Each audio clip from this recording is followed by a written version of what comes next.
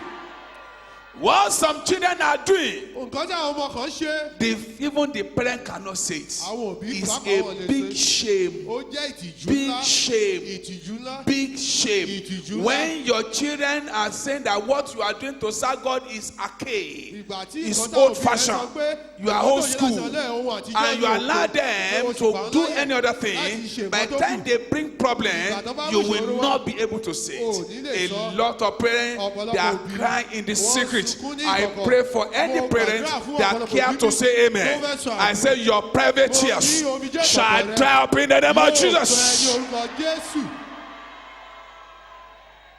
When your first love, Nígbà tí ìfẹ́ àkọ́kọ́ rẹ, the love that is due to God, ìfẹ́ tó jẹ́ ti is Ọlọ́run replaced with worshiping of modern day idols tó fi rọ́pò rẹ̀ pẹ̀lú àwọn òrìṣà ìgbàlódé and many òní more, àti ọ̀pọ̀lọpọ̀ sí. that home will be under attack. Ilé yìí yóò wà lábẹ́ ìdojúkọ. When home is under attack, Nígbà tí ilé bá wà lábẹ́ ìdojúkọ, certain things will start happening. àwọn kankan yóò máa ṣẹlẹ̀. The first thing they will notice, Ohun kan tó máa the ṣàkíyèsí family will ẹ̀yìn. be exposed to satanic torment. Ẹbí yóò The family will be exposed to satanic torture. ìnilára Sátánì. They are going to àti be ìdojúkọ. tortured all around. Wọ́n á máa They are ní going to ọ́ lára be torment everywhere. Wọ́n á máa You will pọ̀ know lójú that this káàkiri. home is under Wàá mọ̀ attack. pé ilé yìí ó wà You will lábẹ́ see ìdojúkọ. that what daddy is suffering for, Wàá rí pé ohun tí it bàbá is jìyà same fún. thing as what the first son is Òun suffering náà for. ni ọmọkùnrin àkọ́kọ́ You see jìyà. that what mommy is suffering Ohun from, tí ìyá ń jìyà. it's similar to what the first daughter is passing Ó jọmọ́ ohun tí through. You will know that the obìnrin home àkọ́kọ́- is under attack. Wàá mọ̀ pé ilé yìí wà lábẹ́ ìdojúkọ. Is under attack. Ó wà lábẹ́ ìdojúkọ. Life will be full of ups and downs. Ilé ayé wa á kún fún rúdurùdu. Member of such home Irú àwọn will be ẹbí having lébè. unexplainable blockage. Wọ́n á ní ìdènà tí They wọ́n lè have a ṣàpèjúwe lot rẹ̀. of setback. Wọ́n á ní Is to show that the home is Eléyìí under fi hàn pé attack. ilé yìí wà lábẹ́ ìdojúkọ. There will be no joy, Kò ní sí ayọ̀. no Kò ní unity, sí no ìrẹ́pọ̀. harmony Kò ní sí ìṣọ̀kan. among the children, Láàárín àwọn even ọmọ. between husband and Láàárín ọkọ wife. àti You will know ìyàwó. that the home is under Wàá mọ̀ attack. pé ilé yìí wà lábẹ́ You will ìdojúkọ. see the family of just 4, Wàá rí ẹbí bíi daddy mẹ́rin. and mommy and 2 children,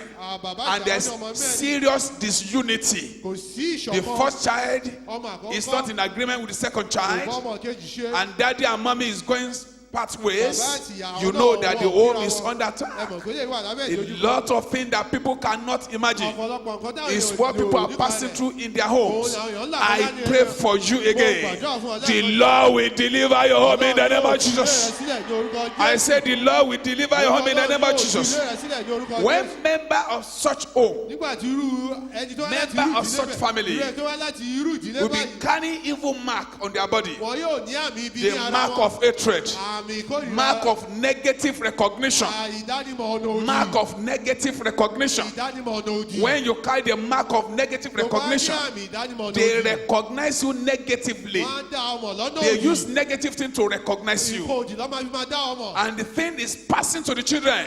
Kíni You will know ó lọ that sórí this àwọn ọmọ. home is under Wàá mọ̀ pé attack. eléyìí wà lábẹ́ Therefore, ìbòjú. I speak again as the Ó one sọ sent to you lẹ́ẹ̀kan this gẹ́gẹ́ bí hour. wọ́n rọ̀ sí ọjọ́ àkókò Every yìí. mark of negative Gbogbo recognition àmì ìdánimọ̀ ọ̀nà that òdì. is attacking you, Tó dojú kọ- attacking your family, tó dojú kọ ẹbí attacking rẹ, your tó children, dojú kọ ọmọ let rẹ. the blood of Jesus Jẹ́ kí ẹ̀jẹ̀ remove it now in the name of Ó yọ Jesus. kúrò báyìí ní orúkọ Be Jésù. removed, Ó yọ kúrò, removed, ó yọ kúrò, removed, ó yọ kúrò, removed, ó yọ kúrò, removed, ó yọ kúrò, removed, ó yọ kúrò, removed, ó yọ be kúrò, removed, ó yọ be kúrò, removed, ó yọ be kúrò, removed, ó yọ be kúrò, removed, ó yọ be kúrò, removed, ó yọ be kúrò, removed, ó yọ be removed, kúrò, be ó removed, yọ be removed, kúrò, be removed, ó yọ be kúrò, removed, ó yọ be removed, kúrò, be removed, ó yọ be removed, kúrò, be removed, ó yọ be removed, kúrò, be removed, ó yọ be removed, kúrò, be removed, ó yọ be removed, kúrò, be removed, ó yọ be removed, kúrò, be removed, ó yọ be kúrò, removed. ó yọ In the name of Jesus Lórúkọ Christ, Jésù Kristi. I say every mark of negative recognition Àmì ìdánimọ̀ ọ̀nà òdì. upon your forehead, Tí ó àtàrí let rẹ̀. the blood of Jesus Jẹ́ kí ẹ̀jẹ̀ Jésù. remove it now. Olùdánù báyìí.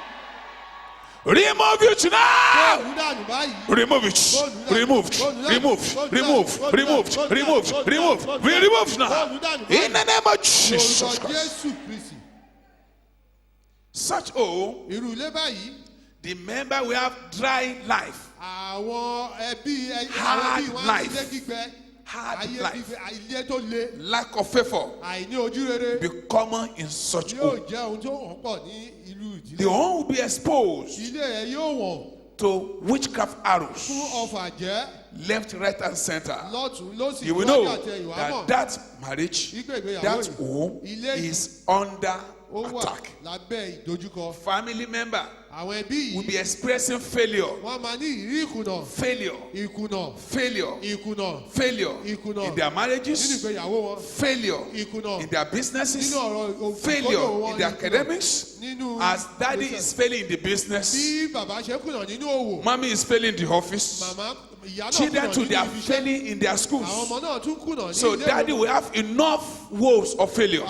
Bàbá yóò ní ìkùnà Mommy tó to have kọ́kọ́ enough story about failure. Ìyá náà yóò And ní even the ìkùnà. children in the school, Àwọn ọmọ nílé ìwé they ní have ẹ̀kọ́, enough story to tell wọ́n á about ní failure. ìtàn láti sọ I nípa pray ìkùnà. for anyone here. Mo gbàdúrà fún ẹnikẹ́ni. Every form of failure Gbogbo nǹkan bí the ìkùnà. enemy has planted in your family is uprooted now in the name of Jesus. Be uprooted. Be uprooted. Be uprooted. Be uprooted. I can't hear you. Say it again. Be uprooted. Be uprooted. Be uprooted. Be uprooted. Be uprooted. In the name of Jesus Lórúkọ Christ. Jésù Kristi.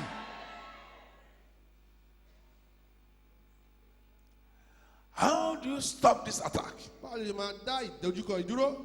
When you notice that the home is under attack, Tó bá ṣe àkíyèsí pé the ilé ìwà first thing lábẹ́ is to return back to God. ohun àkọ́kọ́ ni pé kò padà sọ́dọ̀ You Ọlọ́run. seek Him first Wà á kọ́kọ́ wà náà. in all things. Return back to God. Padà sọ́dọ̀ Ọlọ́run. Return back to God. Padà sọ́dọ̀ Ọlọ́run. Return back to Padà God. sọ́dọ̀ Ọlọ́run. Bring your children back to Mú God. àwọn ọmọ rẹ padà wá sọ́dọ̀ Ọlọ́run. Bring them back now Mú wọn padà wá ní ìsìn. before it's too late. Kó tó pẹ́ jù. If you don't bring them back now, Tí ò bá mú wọn padà wá báyìí. what will bring them back to you Ohun tó máa mú wọn padà may sọ́dọ̀ not rẹ̀ be palatable at all. kò ní jẹ́ nǹkan tó máa Bring dùn mọ́yàn them rárá. back now. Mú wọn padà wá There báyìí. is no land where they don't serve God. Kò síbi tí wọn ò ń sin Ọlọ́run báyìí. Bring them back Mú now. wọn padà sọ́dọ̀ Ọlọ́run Why am báyìí. I saying this? Kí ló ní mo yé sọ Because lé? of your old age. Torí ọjọ́ ogbó rẹ̀. Bring them back Mú wọn now. padà wá báyìí. Bring your children back to Mú àwọn ọmọ God. padà. Mú àwọn ọmọ rẹ padà Let them sọ́dọ̀ know the Ọlọ́run. source of your life. Jẹ́ kó mọ orísun ayé Let rẹ. them know the power you have. Jẹ́ kó mọ agbára Let tí o them ní. know that without Jesus you are nothing. Jẹ́ kó mọ̀ pé láìsí Jésù Let ò them jábọ̀ know kan. that everything they are enjoying today is through your prayers. Jẹ́ kó mọ̀ pé gbogbo nǹkan tó ń pàdé Bring nípa them àjàjọ. back to Mú God. wọn padà sọ́dọ̀ Say Ọlọ́run. it to them repeatedly. Sọ fún wọn ní ìgbà gbogbo. Bring them back to Mú wọn God. padà sọ́dọ̀ Ọlọ́run. When you notice that the home is under attack, Pé ìjọ́jú ilé ìwà that lábẹ́ things ìjọba. are not going on Wípé well, nǹkan ò lọ bóyá jẹ́ kí ó before lọ. it's too late, Kó tó pẹ́ jù. bring them back to Mú God. wọn padà sọ́dọ̀ Ọlọ́run. Something can be late, Nǹkan lè pẹ́ jù. it can still be repaired. A lè túnṣe. But when it is too late, Nǹkan tó bá ti pẹ́ jù. there's nothing you can do Kò again. sí nǹkan tó lè ṣe mọ́. Bring them back to Mú wọn God. padà wá sọ́dọ̀ Ọlọ́run. When you look at the life your children are Tó bá living, wo ìgbésí ayé àwọn ọmọ rẹ you báyìí. can't boast about such lives. O lè fọ́n ní You lórí can't ìgbésí ayé. display such O lives. lè fi irú ayé ìwọ. You cannot even present your children to Christians like you. O tí ẹ lè fi àwọn ọmọ The rẹ- àwọn ọmọ fellow rẹ fún is àwọn planning Kristẹni. for failure for the future. Ẹni yìí ṣètò ìkùnà ní ọjọ́ Bring iwájú. them back Mú now wọn padà wá sọ́dọ̀ Ọlọ́run before báyìí. it is too late. Kó tó pẹ́ jù. Before it is too late. Kó tó pẹ́ jù. When you notice that the home is under Tó attack, bá rí i pé eléyìí wà we have to go back to the first love Òun láti padà sí ìfẹ́ àkọ́kọ́ that we have with God. tí o ní pẹ̀lú Ọlọ́run. When you notice that the home is under Tó bá attack, rí i pé ìdílé yìí wà lábẹ́ ìdojúkọ. let us call on God Ẹ jẹ́ ká ké pe Ọlọ́run for mercy. fún àánú. For mercy. Fún àánú. It's only mercy. Àánú nìkan. Only mercy of Àánú God Ọlọ́run that can nìkan. solve this problem. Ó lè yanjú ìṣòro. If it is grammar, you have blown enough grammar. Ká ń pé kó máa sọ èdè ní o ti sọ If èdè it is òyìnbó. complaint, you have complained enough. Ká ń pé àwáwí ni o ti sọ If àwáwí it's changing church, you have been changing church, changing Ká ń pé o ti church. pààrọ̀ ìjọ ni o ti pààrọ̀ ìjọ tó. If it's changing of prophet, you have changed your Ká prophets ń pé o severally. pààrọ̀ wòlíì ni o ti pààrọ̀ wòlíì lọ́pọ̀lọpọ̀. But yet, the same problem still continue. Ìṣòro yìí tẹ̀síwájú. Your problem is not the prophet, Ìṣòro yìí kò it's ṣe not ti the wòlíì, church, kò ṣe ìjọ. but the problem is you must Ìṣòro go yìí. back to God Òun láti padà sọ́dọ̀ Ọlọ́run. and ask for mercy. Kó sì béèrè fún àánú. I pray, Mo gbàdúrà. anywhere you have missed it in your family, Tí o bá ti ṣìnà ní ẹbí rẹ. the mercy of God will answer for you today in the name of Jesus. Àwọn Ọlọ́run lónìí ní orúkọ Jésù. Any area you have missed in training your children, the mercy of God will deliver you in the name of Jesus. Whatever that is affecting you today, as a result of poor upbringing, Gẹ́gẹ́ bí bó ṣe tọ́ àwọn ọmọ rẹ the àbí bó ṣe mercy tọ́ of God will answer for you in the name of Ọlọ́run yóò Jesus. dá Ọlọ́run lónìí ní orúkọ Jésù. When you notice that the home is under attack, Tó bá ṣe àkíyèsí pé ilé ìwà lábẹ́ let all the members of the family lẹ́yìn gbogbo àwọn ẹbí yìí. wake up to their responsibility. Wọ́n jí sí ojúṣe wọn. Let the children do their Jẹ́ responsibility. káwọn ọmọ kan ṣe ojúṣe wọn. Let mommy and daddy do their Jẹ́ kí bàbá responsibility. àti ìyá kan ṣe ojúṣe Then wọn. the joy will return back. Ayọ̀ yìí yóò wá padà wá. It is time for us to pray for restoration. Ó ti tó àkókò ká It is gbàdúrà fún time for us ìdápadà. to pray recovery prayer. Ó ti tó I àkókò pray that gbàdúrà anywhere you have fún missed it, ìgbàdúrà ìwọ ibi tí o bá the ti mercy of kùnà. God will answer for you in the name of Ọlọ́run yóò Jesus. dá Ọlọ́run ní orúkọ I said Jésù. the mercy of God will answer for you in the name of Ọlọ́run Jesus. yóò dá Ọlọ́run ní orúkọ Jésù. Please, on your seat there, Lórí ìjókòó rẹ close báyìí, your eyes di again. ojú rẹ lẹ́ẹ̀kan sí. Close your eyes Di again. ojú rẹ lẹ́ẹ̀kan sí. All of us together, Gbogbo we are alágbàgbọ́. going to cry A ó kígbe for mercy of fún God. àánú Ọlọ́run. You know the area you have missed Ó it. mọ ọ̀nà tí o ti You kùnà. know the area you have missed Ó it. mọ ọ̀nà tí o ti kùnà. You know what you ought to do and you have not Ó mọ done. ọ̀nà tó yẹ kó ṣe tí o tí ì ṣe. As a spouse, Gẹ́gẹ́ bí ọkọ as a àbí aya, family, gẹ́gẹ́ bí as ẹbí, father or gẹ́gẹ́ bí mother, bàbá àti ìyá, as wife and husband. gẹ́gẹ́ bí ọkọ àti You aya. know the area you have missed Ó it. mọ ọ̀nà tí o ti When kùnà you are yìí. not doing your right, Ìgbà tí o you ṣe are nǹkan not tó yẹ doing kó- it right. o ṣe dáadáa. We are going to cry for mercy À kígbe fún àánú. for all this satanic movement. Fún ìrìn This Sátánì. satanic wickedness Ìwà ìka Sátánì. can stop in the home so that your life can move forward, Kí ayé rẹ kó lè so that tẹ̀síwájú. this sorrow can disappear, Kí ìbànújẹ́ so lè that your kúrò. own can be heaven on Kí ayé earth, rẹ lè jẹ́ ọ̀run so that you láyé. can enjoy your O lè husband, gbádùn ọkọ you can rẹ. enjoy your wife, you can enjoy your children, so that the family can be full of joy. All of us are going to cry out. Say, oh Lord, my Father, Ọlọ́run bàbá mi. wherever I have missed it in my family, Kùnà nínú ẹbí mi. have mercy upon us. Ṣàánú fún wa. In the name of Jesus, that is your prayer. Wherever you have missed Ibi it, tó bá ti kùnà. as a father, as a mother, as children, as a Lord, to have mercy upon us. Have mercy upon my husband, upon my wife, upon my children, upon my father, upon my mother. Have mercy upon my family. Cry out unto the Lord. Cry out unto the Lord. Cry out unto the Lord. Ask the Lord to have mercy upon you. Have mercy upon us. Have mercy upon us. Have mercy upon us. Say it well, say it well. Say it loud and clear. Have mercy, O Lord. Wherever we have missed it, Ibi tá ti kùnà. as a family, Gẹ́gẹ́ bí ẹbí. wherever we have missed Ibi it, tá ti kùnà. as home, Gẹ́gẹ́ bí ilé. my Father, my God, Bàbá mi àti have Ọlọ́run. mercy upon us. Ṣàánú fún wa. Have mercy upon us. Ṣàánú fún wa. Have mercy upon us. Ṣàánú fún wa. Pray this prayer. Pray this prayer. Gbàdúrà, Say it well. Say it well. Sọ dáadáa, sọ dáadáa. Let the mercy of God answer. Jẹ́ kí àánú Ọlọ́run Have kó mercy ṣàánú. upon us, O Lord. Kó ṣàánú fún Olúwa. Have mercy upon us, O Kó Lord. ṣàánú fún Olúwa. Have mercy upon us, O Kó ṣàánú fún Lord. Olúwa. Wherever we have missed Ibi it, tó bá ti kùnà. Father, we ask for your mercy. Bàbá wa, a béèrè fún àánú rẹ. Father, we ask for your A mercy. béèrè fún àánú rẹ. Have mercy upon us. Ṣàánú fún wa. Say it it well, say it Sọ well. dáadáa. Have mercy as a family. Ṣàánú fún wa gẹ́gẹ́ bí Have ẹbí. mercy upon us, O Ṣàánú Lord. fún wa Olúwa. Have mercy upon us, O Ṣàánú fún wa Lord. Olúwa. Wherever we have missed Níbi it, dájú kùnà. as a family, Gẹ́gẹ́ bí ẹbí. have mercy upon us. Ṣàánú fún wa. Have mercy upon us. Ṣàánú fún wa. Have mercy upon us. Ṣàánú fún wa. Have mercy upon us. Ṣàánú fún wa. Wherever we have missed Níbi it, dájú oh Lord, kùnà. have mercy upon us. Ọlọ́run Thank you, ṣàánú fún wa. Ó Jesus. ṣeun, bàbá. Begin to ask for mercy. Bẹ̀rẹ̀ sí bèrè fún àánú.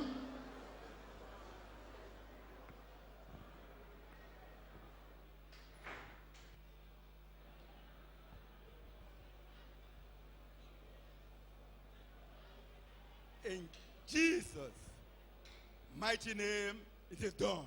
Àmín. Good morning, church, once more. Ẹ káàárọ̀ ìjọ lẹ́ẹ̀kan sí. It's time for questions and answers on happy homes. Ó tó àsìkò fún ìbéèrè àti ìdáhùn lórí ìdílé aláyọ̀. The church has provided some boxes Ìjọ ti dá àwọn àpótí kan sílẹ̀ fún wa for your questions fún àwọn ìbéèrè wa on happy homes. lórí ìdílé aláyọ̀. We have some in the gallery up there Àwọn kan wà lókè, and some down here. àwọn kan sì wà nísàlẹ̀. Please, we'd like you to utilize these boxes. Ẹ jọ̀wọ́ afẹ́kẹ́ lò ó. You may have a friend or a relation Ẹ lè ní ọ̀rẹ́, ẹ lè ní mọ̀lẹ́bí going through some marital challenges. tó ń la ìṣòro ìgbéyàwó kọjá. You may write on behalf of them Ẹ lè bá wọn kọ ìwé so we can treat these questions. ká lè wo àwọn ìṣòro yìí. We believe to be a blessing unto them. Ẹ yóò sì jẹ́ ìbùkún fún wọn. Please, we are expecting your question. Ẹ jọ̀wọ́ à ń retí ìbéèrè As yín. you do so, God will bless you mightily in the mighty name of Bí Jesus. ẹ ti ń ṣe báyìí Ọlọ́run yóò bùkún fún yín ní orúkọ Jésù.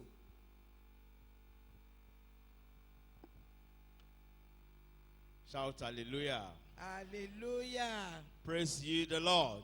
Hallelujah. I have a question here. Mo ní ìbéèrè kan níhìn.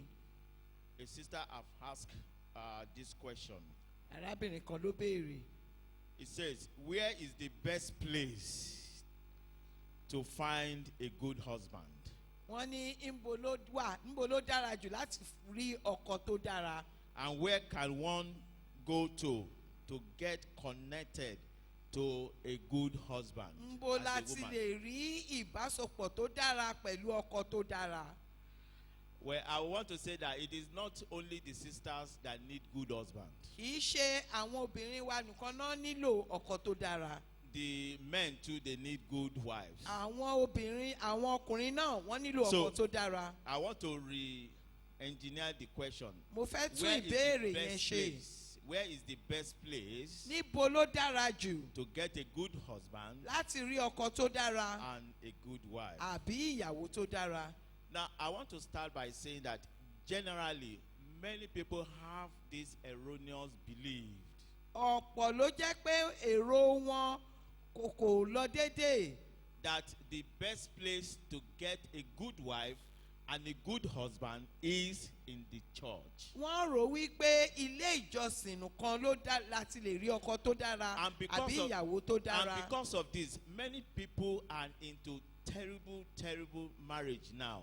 Nítorí ìdí èyí ọ̀pọ̀ ló ti wọnú ìgbéyàwó tó léwu púpọ̀. I stand here to tell you that Mo- the best place to get a good wife or a good husband is not in the church. Ibi tó dára jù láti rí ọkọ àbí aya tó dára kò ṣe nínú ìjọ nìkan. Even the word church is limited. Ọ̀rọ̀ tá à ń pè ní ìjọ pàápàá. You can get the will of God even outside the church. A lè bá ìfẹ́ Ọlọ́run pàdé ní ìta. A church is the collection of group of people Ìjọ jẹ́ ibi tí a ti rí àkójọpọ̀ àwọn where you ènìyàn. have the unbelievers, Ibi tí a ti rí àwọn aláìgbàgbọ́. where you have children of devils, Nígbà tí a ti rí àwọn ọmọ èṣù. where you have the believers. Níbi tí a sì ti rí àwọn tó You may gbàgbọ́. be surprised that even in the church you have dubious men and women. Ó lè yà ọ́ lẹ́nu wípé nínú ìjọ a rí àwọn oníwàkiwà. And that is why at times when you see some people behave, you will wonder, is this person a Christian or not? Ìyẹn ló fà á tó fi jẹ́ pé tá a bá rí ẹlòmíì tó bá hùwà a ó máa wò ó pé ǹjẹ́ kìrìsìtẹ́nì lélẹ́yìí bí?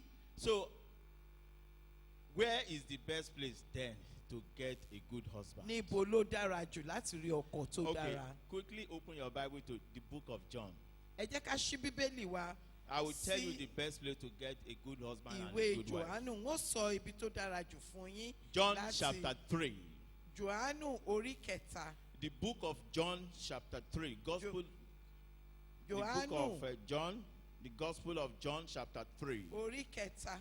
Look at what our Lord Jesus Christ said. Ẹ wo ohun tí Jésù Kristi sọ fún wa. Jesus, in verse 3, Jesus answered and said unto him, Jésù sì dáhùn. Verily, verily, I say unto thee, Lóòótọ́ lóòótọ́ ni mo wí fún yín. except a man be born Bí again, kò ṣe pé a tún ènìyàn he bí. cannot see the Oh. kingdom of God. Òun kò lè rí ìjọba Ọlọ́run. Brethren, Àyànfẹ́, where is the best place to get a good husband? kí ni níbo ni ibi tó dára And a láti rí good ọkọ àbí aya tó The dára? best place is in the kingdom of God. Òun ni ní ìjọba Ọlọ́run. For you to be in that kingdom means you must have been born again. Láti wà nínú ìjọba Ọlọ́run yìí, láti You di must have àtúnbí. given your life to Christ. A ti fi ayé wa fún Jésù Kristi. Because in the kingdom of God, Nítorí ní ìjọba Ọlọ́run, that is where you can find the believers. ibẹ̀ láti lè rí That onígbàgbọ́ is tó where yè you can koro. find the saints of God. Ibẹ̀ láti lè rí àwọn ọmọ Ọlọ́run. Let me sound this word of notice. Ẹ jẹ́ kí n sọ eléyìí fún yín. If you want to find the wife, the good wife and the good husband, Tẹ́ ẹ bá fẹ́ rí ọkọ àbí aya tó dára, I said you have to get it in the kingdom. ẹ ní láti rí i nínú ìjọba. So that means you, your very self, you must be in that same kingdom. Ìyẹn ni wípé ìwọ fúnra rẹ o láti wà nínú ìjọba náà. So if you are not in the kingdom of God, Tẹ́ ò bá sí nínú ìjọba I'm Ọlọ́run, sorry to say, ó ṣe mí láàánú you láti sọ fún might yín. not be able to get a good husband Ẹ or ò a good ní wife. lè rí ọkọ àbí aya tó So if you dára. are still there, Tẹ́ ẹ bá wà ń bẹ̀, you are not yet born again, tá ò tí ì di you are àtúnbí. not yet in the kingdom of God, Tẹ́ ò sí nínú ìjọba I will Ọlọ́run. admonish you, Mo rọ̀ yín. give your life to Ẹ Christ. jẹ́ ká fi ayé wa fún Be in the Jésù. kingdom, Ẹ jẹ́ ká wà nínú ìjọba and you Ọlọ́run. have a good wife A ó sì rí ọkọ tó dára and a good husband. àti ìyàwó The tó Lord dára. bless you. Ọlọ́run kó bùkún fún wa.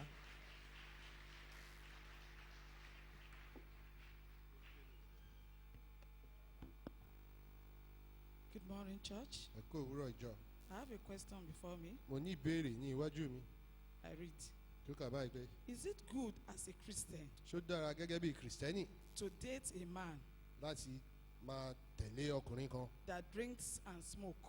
tó mu sìgá tó tún mutí? To answer this question, Láti dáhùn ìbéèrè yìí, what is the difference between dating and courtship?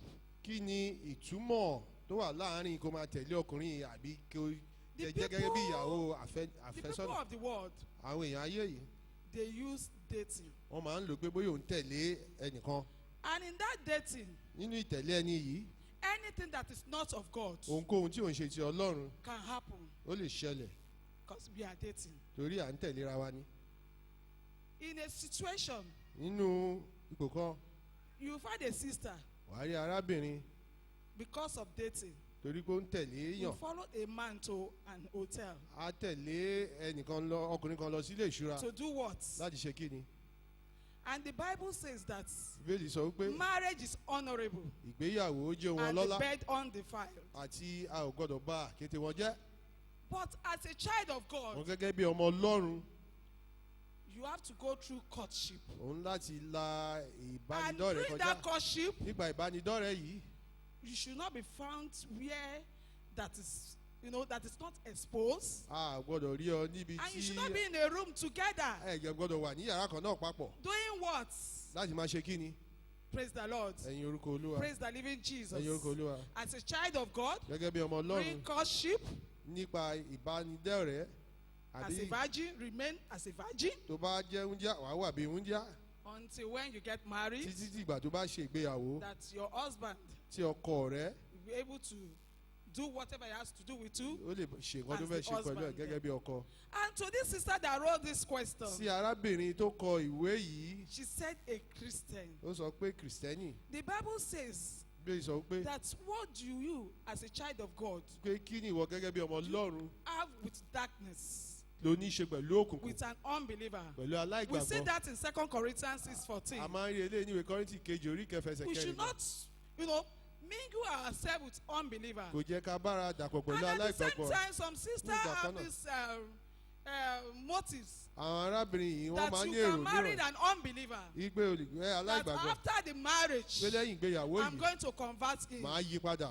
My dear sister, it arábìnrin doesn't yìí work that way. kò ń ṣiṣẹ́ bẹ́ẹ̀ o. It's only God ọlọ́run nìkan that can convert anybody. ló lè yí èèyàn padà. Don't say you are going to marry the person. má sọ pé o máa That fẹ́ and ni. by after you get married, you pé are lẹ́yìn going ìgbà to tó bá convert the person. tẹ̀ bá ṣe gbéyàwó ló máa yí ẹni padà. Some sisters, they are in it now. àwọn arábìnrin kan ti wọ̀ And báyìí. they are finding it so difficult ó wá le fún wọn to báyìí manage the situation. láti As a child yanjú of ìṣòro yìí God, gẹ́gẹ́ bí ọmọ ọlọ́run. you don't have to have anything to do with a kò man jẹ́ kó ní ohunkóhun that ṣe is pẹ̀lú ọkùnrin drinking kankan or tó smoking. mutí àti tó mu sìgá.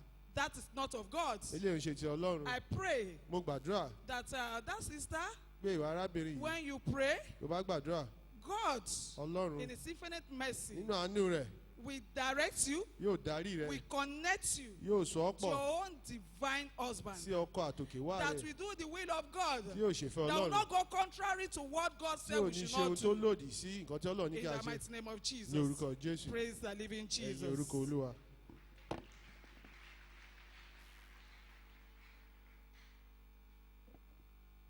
Praise the Lord, church. I have a question before me here, mo ní ìbéèrè ní iwájú mi. and it says, mo sọ pé I am a single woman, mo jẹ́ obìnrin tó ń dágbé. but is it good to stay with unbeliever ṣé ó dára láti gbé pẹ̀lú àwọn aláìgbàgbọ́ and ask for favor from them kó sì béèrè ojú rere láti ọwọ́ wọn because they will still use it to curse torí wá or to lò ó insult your generation? láti bú ìran rẹ. I read again. má tún kà á. Is it good to stay with an ṣé ó unbeliever dára láti gbé pẹ̀lú àwọn aláìgbàgbọ́ and ask for favor from them? kó sì tọrọ nǹkan àbí kó béèrè ojú rere kọ̀ọ̀kan Because- lọ́wọ́ wọn. They will still use it to curse one's generation. torí wọ́n yìí máa lo nǹkan tó oore tó ṣe fún ẹ àbí oore tó fún ẹ láti fi bú ìran rẹ. Brethren, needless Ara- asking you, Mo- I know it is not good mo mọ̀ pé kò dára. because the scripture made it clear bẹ́ẹ̀ jẹ́ kí a mọ̀ that God not only hears prayer of his saints, pé ọlọ́run kò yẹ pé bóyá ó ń gbàdúrà àyànfẹ́ nìkan but that he also answered their prayers. ó tún dáhùn àdúrà wọn. God says to Christian ọlọ́run sọ fún kìrìsìtẹ́nì that he will listen to your prayers. pé òun yóò fetí sílẹ̀ sí àdúrà rẹ. He says ó sọ pé he will also answer your prayers. òun ló dáhùn àdúrà rẹ. God tells the believers ọlọ́run sọ fún àwọn onígbàgbọ́ that they can come to his heavenly throne pé wọ́n lè wá síbi ìtẹ́ ọ̀run rẹ̀ boldly and ask him for help. kó sì béèrè ohunkóhun àbí ìrànwọ́. We can find this in the book of Hebrew 4:16. Let us open our Bible to the book ẹja of sí méjì Hebrew wá sí ìwé bẹ́rù 4:16. orí ìkẹrìnlá. I read. Let us therefore come boldly unto the throne of grace, ẹ jẹ́ ká wá sí ìtẹ́ ògo that we may obtain mercy ká lè rí àánú and find grace to help ká sì wó oore ọ̀fẹ́ in time of láti need. máa ran ni lọ́wọ́ ní àkókò tí ó wọ̀. But brethren, ṣùgbọ́n ará our prayer must be in alliance àdúrà wa ó láti bá ṣe pọ̀ with God's own perfect will. pẹ̀lú ìfẹ́ ti ọlọ́run. Praise the Lord, brethren. ẹ̀yin orúkọ olúwa. Sometimes ní ìgbà mìíràn our need is different from our wants. ohun tí a fẹ́ ó yàtọ̀ sí ohun tí à ń lé. So there is no need for a believer kò sí ìdí kan fún onígbàgbọ́ kan to go to an unbeliever tó máa lọ sọ́dọ̀ aláìgbàgbọ́ for a need. pé ó nílò nǹkan kan. Because the scripture also says that Very the young good. lions do lack wípé àwọn kìnìún a máa ṣe aláìní and go hunger. ibi a sì máa pa wọ́n. But they that believe in God báwa ta gbẹ́kẹ̀lé olúwa will never lack any a good kì í thing. ṣàlàyé ohun tó dára. So definitely what we need, Ohun tí our a God nílò. will provide. ọlọ́run wa yóò pèsè fún wa. So there is no need to go to Egypt again kò wúlò pé ká padà lọ sí Egypt mọ́ to ask for help. láti lọ béèrè fún ìrànlọ́wọ́. Our God is sufficient. ọlọ́run wa tó tún ṣẹ́kù. Praise the Lord. ẹ̀yin orúkọ olúwa.